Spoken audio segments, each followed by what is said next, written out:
오늘 말씀의 제목은 주께서 각각 주신 대로인데요. 같이 읽어보겠습니다. 주께서 각각 주신 대로, 주님께서 각각 주신 것이 있다는 것이겠죠. 민주주의적으로 양육하는 것, 자율적으로 평등하게 교육하는 것, 민주주의적 양육의 창시자는 트레이 크루시라고 하는 사람인데요. 이 트레이 크루시는 인간은 자신의 생각이나 행동을 스스로 통제할 수 있다라고 생각했다고 합니다. 그의 스승 아들러의 생각에 기초해서 부모와 자녀 간의 평등한 상호작용을 기반으로 한 양육, 그것을 강조했다고 합니다. 인간은 목적을 추구하는 존재로서 자신의 목적을 이루기 위해서 스스로 행동을 통제하고 올바른 선택을 할 힘이 있다고 보았습니다. 그래서 권위주의적인 양육 태도를 버리고 자녀를 한 사람 한 사람의 인격체로 존중하고 스스로 결정하고 책임질 수 있도록 양육을 해야 된다라고 그렇게 이야기합니다. 하지만 결국 이러한 성인이 되려면, 즉 성숙한 성인이 되려면 가족 내에서의 사회화 과정이 꼭 필요하다고 생각했습니다. 모든 아이가 스스로 책임질 수 있는 사람이 될 가능성을 가지고 태어났지만 그것을 실현하는 과정은 부모와 가족, 그 부모와 가족 내에서 펼쳐진다라고 그렇게 이야기합니다. 그래서 그 가능성이 실제로 꿈을 현실로 바꾸는 길은 분명 거저되거나 혼자 되는 것도 아니라는 것입니다. 자녀의 교육, 또 양육 굉장히 중요한 요소이겠고요. 또 교회 안에서 우리 어린이들 2명 왔지만 어른들의 사랑, 관심, 돌봄을 통해서 건강하게 자랄 수 있습니다. 그렇다면 그리스도인은, 우리 모두는 자신의 생각과 행동을 통제할 수 있을까? 여러분 어떻습니까? 여러분은 여러분의 신앙을 스스로 통제하고 절제할 수 있는 능력이 있으신가요? 그래도 여러분 다 성인이신데요. 예수를 믿었어요. 부흥회를 참여했어요. 말씀을 경험했어요. 그 다음은 어떻게 우리의 신앙을 성숙시키고 성장시킬까? 어떻게 믿음이 자랄 수 있을까? 고민입니다. 그것은 공동체를 통해서 배우고 시행착오의 과정을 통해서 성숙하고 성장해 가는 과정이 있습니다. 이 과정이 없이 그냥 거룩해지지 않고 믿음이 그냥 자라지 않습니다. 굉장히 중요합니다. 예수를 믿었어요. 직분을 맡았어요. 그 다음에 그거에 걸맞는 우리의 믿음이 이렇게 자라야 하고, 우리의 인격이 자라야 하고, 우리의 생각이 달라져야 하는데, 사실은 그때부터, 예를 들면 목사가 된 그때부터, 장로님들이 된 그때부터 어떻게 보면 끊임없는 경주를 해야 하는 그러한 과제를 안고 있습니다. 고린도 교회 바울 선생께서 2차 전도 여행 때 브리스길라와 아굴라 부부와 함께 1년 6개월 동안 믿음으로 세운 것이 바로 이 고린도 교회입니다. 그에게 반대하는 사람들도 있었지만 주님께서 두려워하지 말며 침묵하지 말고 외치라. 이 성중에 내 백성이 많다라고 하는 하나님의 음성을 듣고 최선으로 목회한 것이 바로 고린도 교회입니다. 그런데 바울 선생께서 3차 전도 여행을 통해서 에베소에서 들려오는 이 고린도 교회에는 시기와 분쟁, 여러 가지가 있겠지만 오늘 본문으로 보면 시기와 분쟁이 있다. 그것을 듣고 그들을 권면한 내용이 바로 고린도 전서입니다. 여러분, 우리가 초대교회로 돌아가자 그렇게 이야기하고요, 과거가 좋았어 그렇게 이야기 너무너무 많이 합니다. 저도 너무너무 좋았어요. 친구들이랑 교회 생활하고. 그러면 그 당시로 돌아가면 어땠을까?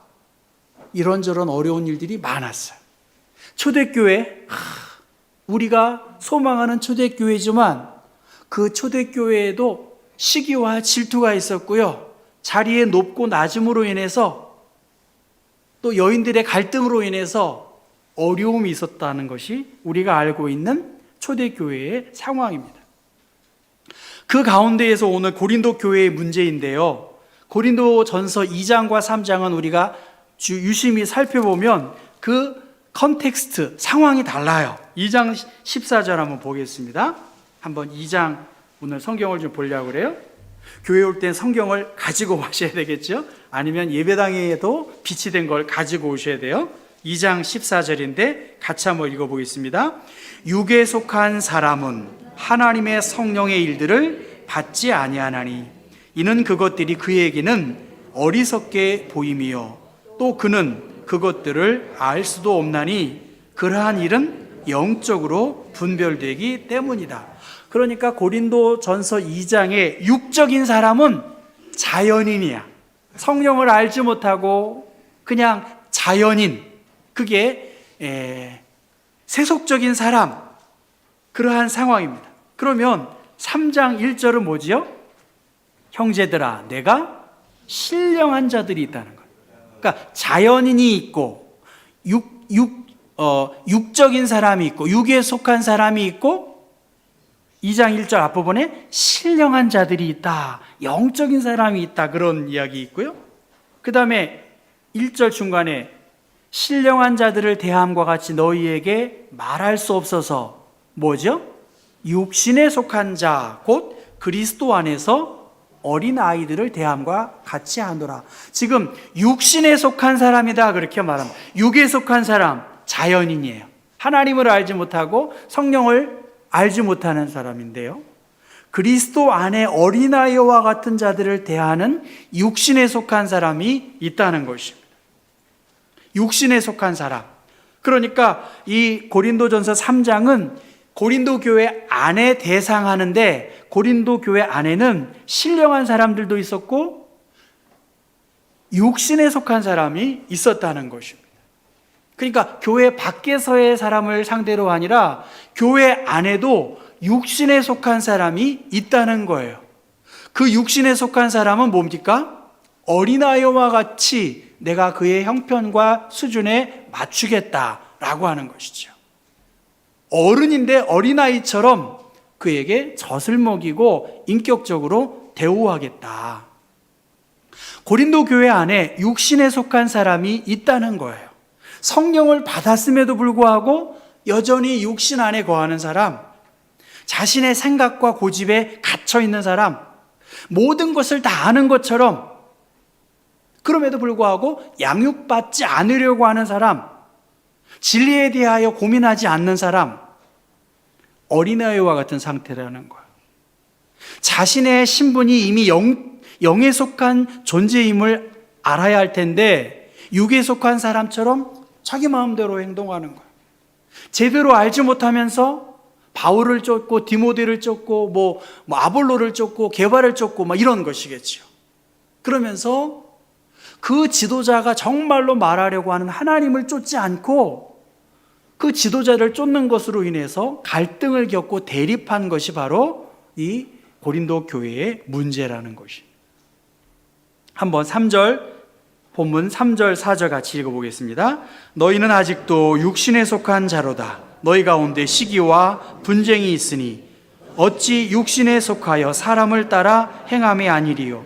어떤 이는 말하되 나는 바울에게라 하고 다른 이는 나는 아볼로에게라 하니 너희가 육의 사람이 아니리요. 너희가 왜 복음을 인맥 따라, 지연 따라, 혈연 따라 분열하고 있느냐? 기독교인 중에서도 육신에 속한 성숙하지 못한 어린아이와 같은 사람이 있다는 것입니다. 생명의 말씀을 증거했는데 우유만을 먹고 싶어하고 말이죠. 밥을 먹고 소화해내야 되는데 소화하려고 움직이지 않는 것입니다. 귀로만 듣는 것에 대해서 익숙해 있고 아무도 이 복음에 대하여 전하지 않고 있습니다. 감당하기 어려운 모든 일들이 힘들고 어렵습니다. 영적인 상승의 기류를 타야 하는데 하강 곡선에서 헤어나지 못하는 이 육신에 속한 사람, 이 육신에 속한 그리스도인들이 사실은 통계적으로 한 40% 이상 육신에 속해 있다는 거예요. 내가 하나님의 사람이고 하나님의 성령이 우리와 함께 하시는데 듣는 것에만 머물고 은혜 받는 것에만 머물고 위로 받는 것에만 머문다면 도전하고 격려하는 모든 말씀에 대하여 사람 중심으로 움직여지고 마는 것입니다. 그것에 대해서 바울 선생은 여러분 성경 5절 6절 말씀 같이 한번 읽어보겠습니다. 그런즉 아볼로는 무엇이며 바울은 무엇이냐? 그들은 주께서 각각 주신 대로 너희로 하여금 믿게 한 사역자들이니라.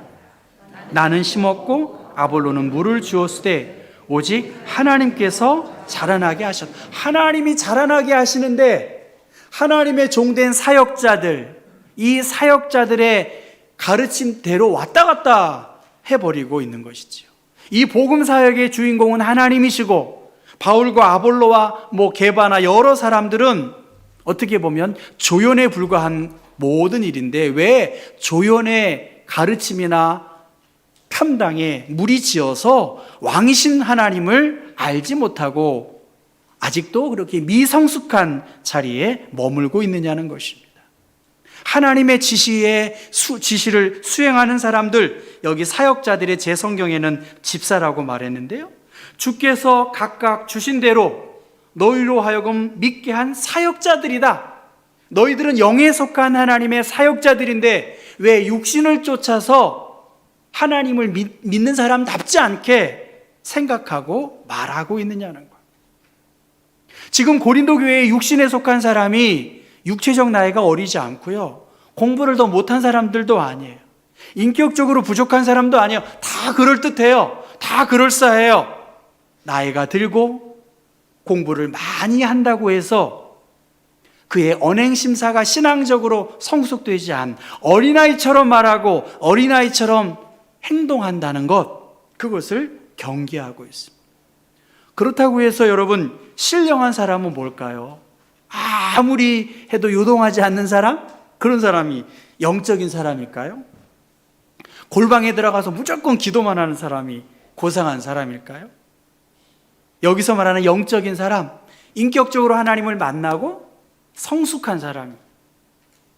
교회에서는 육적인 사람이 있고 영적인 사람이 공존한다는 것. 우리 교회 안에서도 죄송하지만 제가 아니라 한국교회의 일반적인 통계가 40%는 명목상의 그리스도인이라. 명목상, 제 이야기가 아니라. 그러한 의미에서 이 변화에 대하여 성숙한 생각과 반응을 충분히 우리에게 하나님이 능력을 주셨는데, 그리고 이 교회라고 하는 공동체 안에서 사회와 과정을 통해서 시행착오를 통해서 온전하게 그 일을 가도록 우리를 불러주셨다는 것입니다. 전에 제가 이혜인 수녀의 이 친구야 너는 아니라는 걸 제가 했던 것 같기도 해요. 친구야 너는 아니. 꽃이 필 때, 꽃이 질 때 참 아프다. 사람들끼리 사랑하고 이별하는 것 참 아프다. 제가 그냥 의미를 줄여서 말하는 거예요. 이 세상엔 아픈 것들이 참 많다고, 아름답기 위해서는 눈물이 필요하다고 엄마가 혼잣말처럼 하시던 이야기가 자꾸 생각나는 날. 친구야 봄비처럼 고요하게 아파도 웃으면서 너에게 가고 싶은 내 마음 너는 아니. 향기 속에 숨긴 나의 눈물이 한 송이 꽃이 되는 것 너는 아니. 그러니까 온전한 그리스도인으로 꽃으로 비유한다면 많은 어려움을 헤치고 견디고 그 다음에 비로소 아름답게 꽃을 맺는 것처럼 말이지요. 신령한 사람들, 영적인 사람들, 성숙한 사람들은 아픔과 고난을 견뎌내고 성령의 인도하심을 힘이 있는 사람들, 그들을 통해서 하나님이 성화를 이루고 거룩하도록 그 일을 이루어 간다는 것. 그런데 고린도 교회의 일부 가운데에는 이 세속적인 그리스도인이 있다는 거예요. 우리 교회 안에서도 세속적 그리스도인이 있다는 거예요. 매주 목요일 오전에 제가 성서학자 목사님이랑 한 7명 정도 이 본문을 가지고 말씀 배우고 또 나눕니다. 이 말씀, 시기와 분쟁, 교회 안에 시기와 분쟁이 많다는 거예요. 어떤 목사님이 그래요. 교회 안에서 잘 되는 사람을 좀 칭찬해주고 격려해줘야 되는데 잘 되고 칭찬한 사람에게 대하여 시기해서 그 사람이 교회를 떠난다는 거예요. 너무 잘 돼도 시기한다는 거예요. 또 그 이야기를 들은 다른 목사님, 꼭 그것만은 아닙니다. 어떤 사람은 너무 잘 돼서 내가 이 교회의 수준에 맞지 않고 너무 높아서 자기의 수준에 맞추어서 교회를 옮긴다는 거예요. 뭐 타당성이 있는 이야기죠. 아니 뭐 웃으시지만 예를 들면 제가 아는 어느 연예인이 그 교회에 출석했는데 그 교회 그 목사님이 그렇게 자랑했는데 큰 교회로 가는 거야. 왜? 그 교회에는 연예인들이 많은 거예요. 교회 안에서 예를 든 이야기입니다만 주님께서 각자에게 사명을 주셨고 은혜를 주셨는데 교회 안에서 시기와 질투로 인해서 벌어지는 많은 일들이 있고 특히 미성숙한 그리스도인들이 거기에 머물러서 신앙이 자라지 않고 거기에서 양육받기를 포기하면서 살아간다고 하면 신앙이 자라지 않는 것이죠. 여러분 7절, 8절, 9절 한 번 더 읽겠습니다. 그런즉 심은 이와 물 주는 이가 아무것도 아니로되 오직 자라게 하시는 이는 하나님뿐이시라. 심는 이와 물 주는 이가 한 가지이나 각각 자기가 일한 대로 자기의 상을 받으리라. 우리는 하나님의 동역자들이요 너희는 하나님의 밭이요 하나님의 집이니라. 이 모든 여러분 한 분 한 분이 그분이 어떠한 인격과 다른 배경이 있다 할지라도 합력하여서 선을 이루도록 하나님이 우리를 일꾼과 주인과 밭의 비유를 통해서 우리는 하나님의 선한 동역자들이다라고 그렇게 이야기합니다. 내게 주신 대로 그 직분을 더 성숙하게 감당하도록 하나님이 그렇게 우리를 부르셨다는 것입니다. 소프트뱅크의 손정희 회장이 신문 인터뷰에서 이렇게 말합니다. 머리가 좋은 사람, 재능이 있는 사람은 너무 많다. 그러나 성공한 사람에게 공통점이 있다면 높은 뜻을 가지고 있다는 것이다. 성공한 사람, 똑똑한 사람, 머리 좋은 사람 너무너무 많아요. 제가 3년 동안 우리 노예 고시부를 담당했는데요. 야, 목사가 되려고 하는 사람 보니까 스펙이 너무 좋아. 제가 선교사, 총회 파송 선교사 그 인터뷰를 이렇게 봤어요. 이야, 외국에서 근무하고 이미 학위가 박사예요. 너무너무 많아요. 뭐로 굳이? 제가 우리나라에서 제일 IQ 좋다는 사람을 제가 인터뷰했어요. 머리가 너무 좋은 거예요.